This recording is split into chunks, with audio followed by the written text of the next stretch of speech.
Bonsoir à toutes, bonsoir à tous. Soyez les bienvenus dans cette salle du Ponant.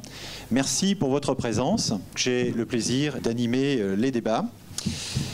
Alors permettez-moi également, avant d'entamer cette réunion, de saluer la présence de notre invité, Monsieur Roland Beaumanoir. Vous êtes le fondateur et le PDG du groupe Beaumanoir. Nous avons énormément de questions à vous poser ce soir. L'ère des mutations et des tendances, la transition informatique. En effet, donc, l'économie de la connaissance prend une place de plus en plus importante dans notre quotidien. Vous-même, en tant que chef d'entreprise, vous êtes confronté donc à de multiples réflexions. Ce n'est pas facile donc d'anticiper ce qui va se passer dans votre entreprise et autour de vous.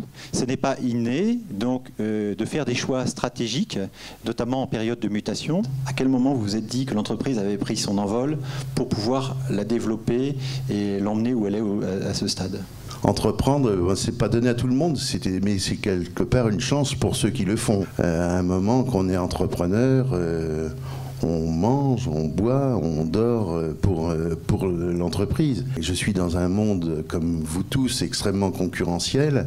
Tous les matins, il faut que l'ensemble des collaborateurs et la niaque pour que l'entreprise perdure, progresse. Aujourd'hui, le consommateur, justement, a un achat un peu plus raisonné, vu le contexte. On est moins sur une étude consumériste. Donc, en quête de sens, l'achat responsable, on parle beaucoup d'achat responsable.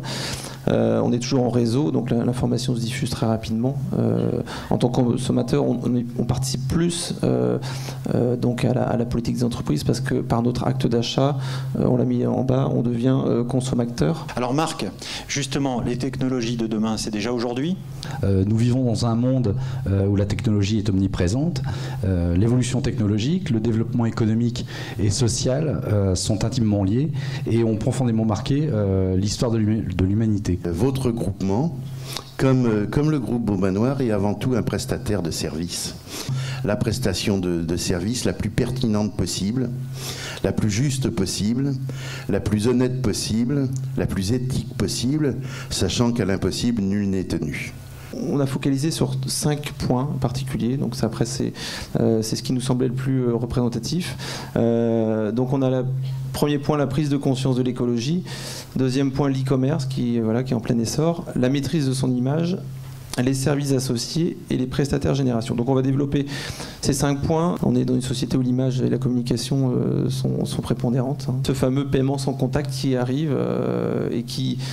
En fait, l'idée, c'est de faciliter l'acte d'achat, toujours. C'est-à-dire, j'ai pas de monnaie dans les poches, ça n'a pas empêché d'acheter, et c'est très rapide. Donc voilà, c'est lever les freins, finalement, à l'achat. Qu'est-ce que je peux retenir? Que le consommateur est avant tout attentif au prix, pour exploiter des marques qui sont extrêmement tournées vers précisément le développement durable, la planète,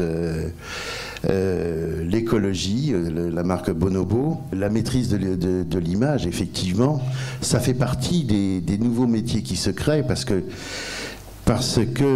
l'entreprise se doit d'être humble et quand un client n'est pas content, il faut essayer de le comprendre.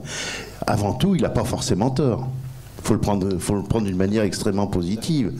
Et il appelle une réponse. Donc effectivement, nous avons un certain nombre de gestionnaires, ça fait partie des nouveaux métiers, qui répondent quasiment dans les 10 minutes à une plainte d'un client. Les modèles économiques ont changé, les modèles économiques continuent à changer, les lignes bougent, et de fait, les comportements des consommateurs et des clients ont eux aussi évolué. Alors nous nous sommes permis de compiler, alors c'est pas forcément exhaustif, mais de compiler 3 idées, 3 notions fortes qui nous semblent importantes à avoir à l'esprit lorsqu'on considère nos clients. Premier point, le temps. Second point, la comparaison et la clientèle. Alors ça, ce sont 3 idées, 3 notions fortes que nous devons avoir à l'esprit pour nos clients. Alors vous voyez, on a directement un exemple ici. Vous accédez immédiatement sur la tablette, de manière tout à fait délocalisée, à l'ensemble des prestations et des produits que vous êtes en mesure de fournir à vos clients. Alors qu'aujourd'hui, la Chine occupe 20% du commerce mondial en matière de mode et beauté. À l'horizon 2020, c'est 49%. Comment avez-vous fait pour vous infiltrer dans le milieu parisien, dans le milieu de la mode? Vous n'avez pas arpenté le sentier quand même pour pouvoir acheter une telle entreprise? La marque Morgan, qui est une marque qui a une notoriété extraordinaire, hein, une des premières choses que j'ai faites, c'est d'aller précisément en Asie, et tout le monde connaissait Morgan. Moi, j'étais juste un commerçant, et que j'ai fréquenté ces gens-là, je me suis aperçu, quelle que soit la taille de l'entreprise, finalement, on a tous les mêmes soucis. Ils sont pas très différents d'une petite entreprise, d'une moyenne entreprise ou d'une plus grande entreprise. La révolution Internet va contribuer à démolir ou au contraire à améliorer l'image des marques.